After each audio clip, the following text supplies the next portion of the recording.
Honey, where do your best mornings start? What do you think? The best morning starts with Kelly and Mark. You're like apple pie in America. Weekday mornings at 9 on News Channel 6. The live 5 for 6 mobile app. Download it today.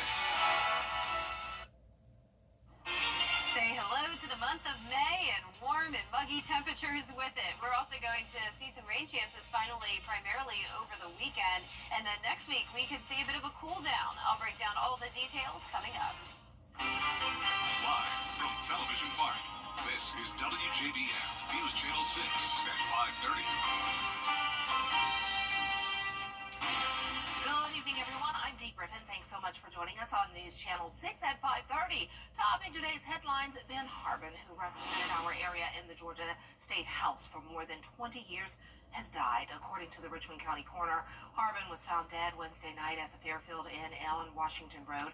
Leaders across Georgia went to social media to share their condolences. The community continues to come together to support the family of Columbia County Deputy Brandon Sykes and Deputy Gavin White.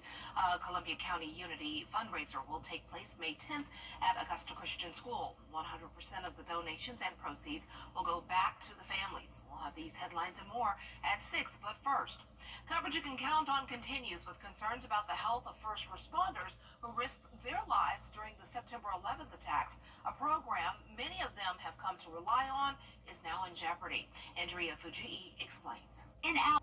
It's time now for our first look at our forecast with Chief Meteorologist Jenna Petranti. And it was another beautiful day. It was warmer than I could imagine for the end of April, beginning of May, but it was still pretty. Yeah, around this time of the year, we're supposed to see more so lower 80s, but we got close to 90 today, and you can feel it because it's very muggy out there as well. So it's the air you can wear, as we say. It's more like a summertime day.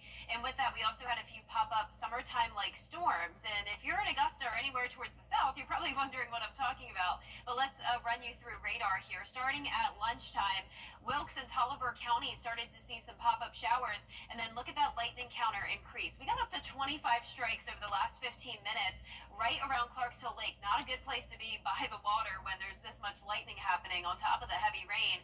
This was not a severe storm, but it was a mighty one, impacting both Lincoln and McCormick counties for around 30 minutes or so. And then as we went to around 3:30 in the afternoon, this started to break apart. Just a few showers, a couple lingering lightning strikes. But notice south of I-20, really not a drop of rain. That's where we have a lower humidity, and you can see that here, a big difference. So relative humidity up to around 70% near the lake, but for our neck of the woods here in Richmond County and down towards the south, more so around 30 to 40%. So there's still some drier air in place. You can also see that on our dew point map. But look at Swainsboro. It's also a little cloudy there, even though it's dry and it's breezy. This is our Terry Lambert Hyundai Skyview cam. Our temperatures are in the low to mid 80s. We're definitely above average today. 86 in Augusta, 83 in Aiken. Our winds are coming out of the south, bringing in all that moisture and warmth. You can see here on satellite and radar, we have an approaching cold front, and that'll bring us some higher rain chances as we go into the weekend. I'll have all those details coming up. But back to you, Dee. All right, thanks so much. We'll see you then. Myrtle Beach city leaders have released new details into last weekend's officer-involved shooting that left one person dead and several others injured. An 18-year-old died in the shooting along North Ocean Boulevard. SLED says the teen was armed and shooting into a crowd. Chief Amy Brock says officers were just steps away when the gunfire started and responded within seconds. 10 others have non-life-threatening injuries from the shooting. Mayor Brenda Bethune says despite what happened over the weekend, the ocean front is safe and residents can come there as well as tourists. Where are those visitors going to when they come to Myrtle Beach? They are all, at some point, going to the Ocean Boulevard district area. So it is a very congested, very crowded area. I think when you look at the high numbers of people, millions upon millions of people that come here, and you look at our crime statistics, the real crime statistics, not what you see on the internet, you will find out that we are a very safe place. Are we immune to crime? Absolutely not. The investigation has been turned over to SLED. Chief Brock says they're not releasing body cam video at this time since it's part of SLED's active investigation. Also in South Carolina, on Sullivan's Island, police are searching for a man they say hit multiple people, including children, with a vehicle. The town issued an alert telling everyone to shelter in place just before 1 this afternoon. Isle of Palms police say the man walked away from the scene near near Sunrise Presbyterian Church while armed with a knife. There are several road closures on the island as police work to find the suspect. What's going to happen now on the scene, they're developing quick response teams. They're going to be divided up into teams of officers, and they're going to go basically door to door, searching properties, trailers, anything open or unlocked that the suspect may have gained access to. So residents will see officers in small teams going door to door, conducting basically a grid search. What do you want people to know if they come to their door? Just cooperate. Always have hands visible. If they know of any suspicious noise or anything, just be cooperative with the officers. Police say the suspect is Justin Adam. A woman is in the hospital and one child was released from the emergency room. Another person was treated at the scene and released to parents. In Bullock County, 7 children between the ages of 5 and 14 are facing charges after a school bus fight left one 7-year-old covered in bruises. It happened earlier this April on the way to an elementary school. Now, reportedly, the children teamed up on the 7-year-old while the bus driver, 70-year-old Joey Jackson, did nothing to stop it. Jackson has been charged with cruelty to children and failure to report child abuse. The 5-year-olds know right from wrong, and now what happens in the judicial system will be left up to them, but they hold responsibility just as an adult, just as a 14-year-old. They know right from wrong. They know better than to be jumping on another child, and striking that child with a hand or a fist or a book or those type of things. All 7 of the children face battery charges in juvenile court. South Carolina representatives pass a bill that is aimed at helping parents who work in the state's public sector. Caroline Yaffa tells us how state employees could soon have an increase in paid parental leave. A bill is passed in the House that would double the amount of paid parental leave for teachers and state employees. But with just 3 days left in the first year of a 2-year legislative session, its future for this year is uncertain. The bipartisan bill would give birth mothers up to 12 weeks of paid parental leave. Currently, the law offers 6 weeks. If a parent didn't give birth to a child, they would see a 2-week increase. Whether or not I'm the birthing parent or not, the bond that you have with your child, particularly at birth, is something that is special. The bill was passed with a vote of 86 to 18 and sparked controversy from some members. Representative Josiah Magnuson voted against this bill after voting for it a few years ago, saying the language is unvetted. Now, I don't know about you, but I believe that our government should acknowledge mothers and should acknowledge fathers. He added that he thinks this would hurt taxpayers. You're saying let's tax the people of South Carolina, most of whom don't get paid parental leave, and give them to state employees who already have 6 weeks of paid parental leave. Representative Neil Collins says in Pickens County, they budgeted $115,000 for paid parental leave and found it wouldn't negatively impact taxpayers at all. Costs are relatively minimal, and I think they can be absorbed. And this is just a great opportunity to say we respect and we support teachers and state employees as a whole. Patrick Kelly is a public school teacher who has 2 daughters. He says this bill would have helped him spend more time with his family after his wife gave birth. I took a week off when our daughters were born, but that was coming out of my sick leave balance. To see this focus on both parents, to see a recognition of the importance of dad having time with the new baby. Kelly says he's happy with the support to educators because 2 years ago, South Carolina became the first state in the Southeast to offer 6 weeks of paid parental leave to state employees. In Columbia, I'm Caroline Yaffa. Coming up, a movie to watch this week, and the Tony nominations is new and trending up next. And it's a very warm start to the month of May for us with some rain on the way. Beneficial showers, but maybe a few severe storms even possible on Saturday, followed by a cool down. All those details are coming up. The new numbers just 5 or 6 is weather coverage you can count. Welcome back, everyone. It's time now for a look at what's trending. Footage from the much-anticipated variety special from Bono of U2. It's his one-man show. Here's a first look. These are the tall tales of a short rock star. The movie is hitting theaters and streaming services and the 2025 Tony nominations. Andy Riesmeyer has the latest.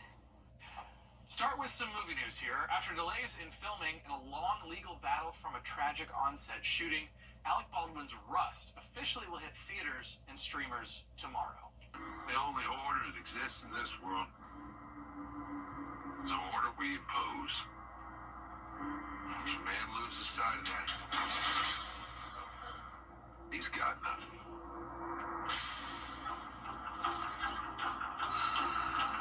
God bless America.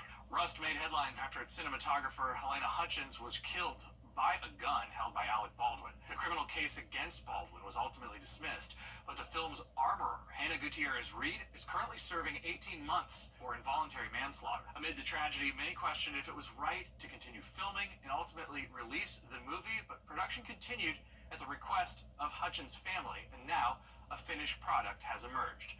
But what do critics think? The Hollywood Reporter writes, Alec Baldwin leads a competent but uninspired Western haunted by death and scandal. In a new article, the director of the movie, Joel Souza, who was also injured during the shooting, says he wished he never wrote the movie in the first place. On returning to the production after the tragedy, saying, quote, I'd been repelled by the thought of going back, but now it started to appeal, and I couldn't live with the idea of someone else doing it. Going on to say that the Hutchins family wanted to honor Helena by having the Western completed. Rust will be released in theaters Friday and will be available to be purchased on Apple TV, Prime, and other streaming platforms. Now, nominations for the 2025 Tony Awards have been announced. Shows like Buena Vista Social Club, Death Becomes Her, and Maybe Happy Ending lead the pack. And even more exciting, several performers nominated in key categories made their Broadway debuts this season. Here are just a few of those performances. There are a certain kind of people who are the lifeblood of democracy. I would give my soul for that. A lot going on, a lot coming up. Wow.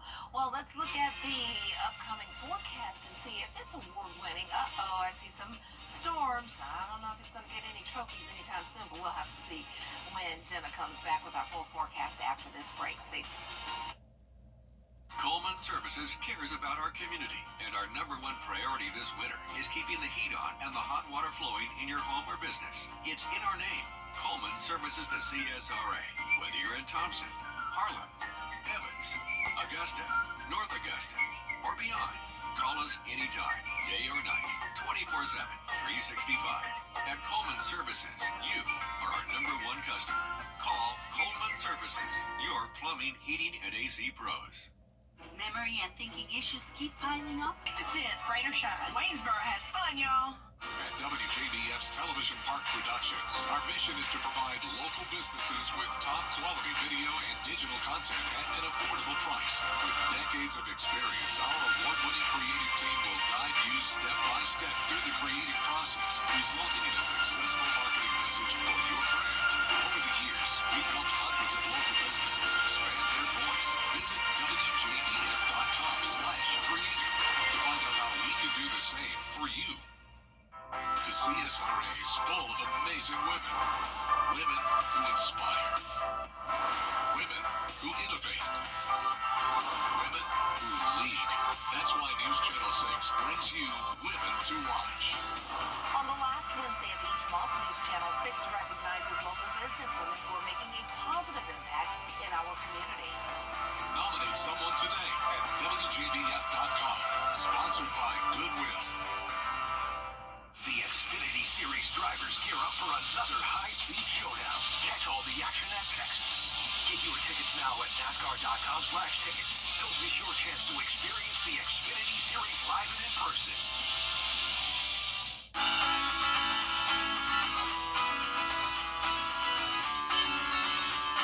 Follow News Channel 6 on Instagram.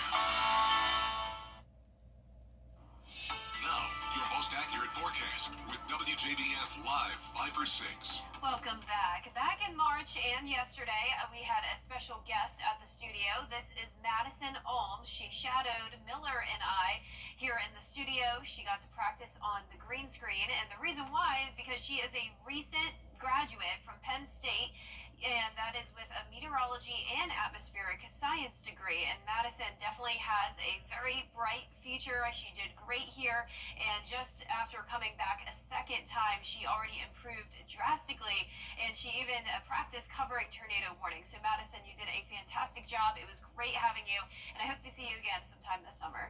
Here's the live look in on our Terry Lambert Hyundai Skyview cam over the river. We do have some clouds today, just like over the previous couple of days, but it is dry. We're sitting at 86 degrees, a southwest breeze of 10 miles per hour. Dew points are in the lower 60s, humidity at 42%. And around the CSRA, we have a couple cooler spots up in McCormick and Saluda, both in those upper 70s. And that's because those are just a couple of our counties that saw the rain today. The rest of us have been dry. 85 in Waynesboro, 82 in Swainsboro, and 85 in Bamberg as well. Our satellite and radar is showing some pop-up showers and storms in parts of the south. And as we zoom out, you can see more rain, all associated with this low pressure system up towards the Great Lakes region. Now for our forecast on Friday, things are looking pretty good again. It will be a warm and muggy day, up to 87 at the 5 o'clock hour, partly cloudy. The Peach Blossom Festival in Johnston is not necessarily going to be a rain out, but there is the possibility that you may run into some rain and thunderstorms. So bring the rain gear with you if you're headed out there or to any activity on Saturday. We'll take a look at that on our feature cast in a moment, but let's start out with tonight. 6 o'clock, it's looking mostly dry, just some isolated showers possible, and same thing as we go throughout the rest of tonight. Now, once we get into the overnight hours, we'll have a slightly higher chance of some showers and maybe weak storms. On Friday, things are looking mostly dry, so no issues when you're headed out the door for work or school. And then as we go into the lunch hour, more of the same. Now, later in the afternoon and the evening on Friday, that's when we'll see more storms develop. I'm not expecting these to become severe, but we could see some thunder and lightning, some brief heavy rain, and any rain that we get will be very, very beneficial, as we did finish off the month of April very, very dry with a big deficit. Now, as we go into the weekend, we have this low pressure system approaching us. The cold front is very slow moving though, so that's why we keep extending those rain chances further and further into the weekend. Now, Saturday morning's looking mostly dry, so once again, it's not a complete washout. The first half of your day is looking pretty good. Still could see some rain as early as around 2 o'clock, but a higher chance as we go into the evening hours, more widespread coverage, even into the overnight hours, and a few lingering showers into Sunday. Now, this particular model has it out of here by around 8 a.m. on Sunday, but we do have a couple other models that have that cold front a little bit behind, keeping those rain chances throughout the day. We also have a marginal risk of severe weather for damaging winds and hail on Saturday, and not expecting flooding, but with any type of setup like this, some storms could dump some heavy rain, and that could lead to some isolated issues.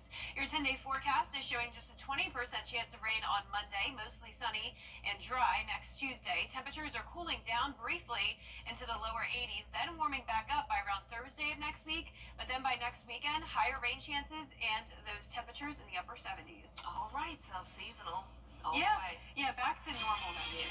I like normal. Thanks so much. Coming up, dogs with artistic skills. We'll have the story after the break. First time that when I see him, a lot of stuff came into my mind because I wasn't prepared at all. I know the first 3 months of his life were really important, and I wanted to be there all the time for him. First time he was like, "Daddy, Daddy." That was one of his first words.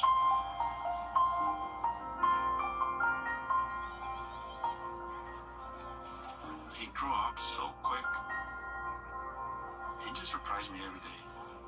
He's really smart. I really think he can be an astronaut, president. But I'm gonna support him for wherever he wants to be. Whether he wanna be a photographer, musician, whatever. As a father, I guess you don't focus on you. I put himself first. That's what a dad does. The CSRA is full of interest in. For years, WJBF News Channel 6 and our partners have championed local families through our Children First campaign. Together, our mission has always been to strengthen our community by uplifting children and their families across the CSRA. Count on News Channel 6 as we make a difference in the lives of local children. To learn more, visit WJBF.com/Children First. WJBF News Channel 6's Children First initiative is sponsored by Bridgestone and by Costello Law Firm. Dodge City. There ain't no better place for true hospitality. Weekday afternoons, starting at 1 on MeTV. Dogs at a Tennessee animal shelter are showing off their artistic talents. Humane Educational Society recorded the shelter dogs creating their puppy paintings. The abstract artworks are being sold for $10 to help fund the shelter. Shelter workers say they didn't know they had so many Paw Cassos, sorry, Cassios. Look at them, they're so cute, they are very gifted. Well, that's all the time we have for this half hour. We'll have more coverage you can count on coming up at 6, including the latest in Augusta's Charter Review Committee on what changes the committee is recommending. Those details up next.